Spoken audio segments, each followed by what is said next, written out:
भाग असा आहे की सर्वसामान्य नागरिक जो असतो हा देखील साध्या वेशामधला पोलीसच असतो असं आपण मानतो आणि त्यामुळे नागरिकांचं सहकार्य आपल्याला नेहमीच मिळत आहे.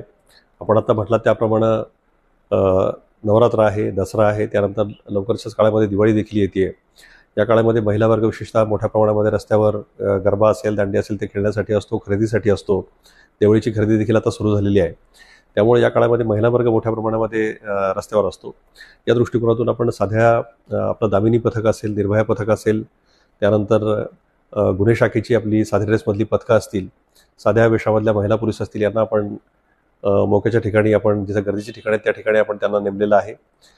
छेडछाड असेल किंवा महिला वर्गाबरोबर कुठलाही अतिप्रसंग करण्याचा कोणी प्रयत्न केला तर त्यानंतर आपण अशा लोकांना पकडले आणि त्यांच्यावर कायदेशीर कारवाई देखील केलेली आहे. याच प्रमाणामध्ये मोठ्या प्रमाणामध्ये गजबजलेल्या ठिकाणी फूट पेट्रोलिंग असेल त्याचा देखील आपण वापर केलेला आहे. आणि माझी सर्व ठाणे आयुक्तालयातील नागरिकांना एकच विनंती आणि एकच अपील असेल की हे सण आपण अत्यंत धार्मिकपणाने पावित्र्याच्या वातावरणामध्ये आणि सौहार्दाच्या वातावरणामध्ये साजरे करूया. कुठल्याही इतर धर्मियांच्या भावनांना धक्का पोहोचणार नाही याची सर्वांनीच आपण काळजी घेतली पाहिजे.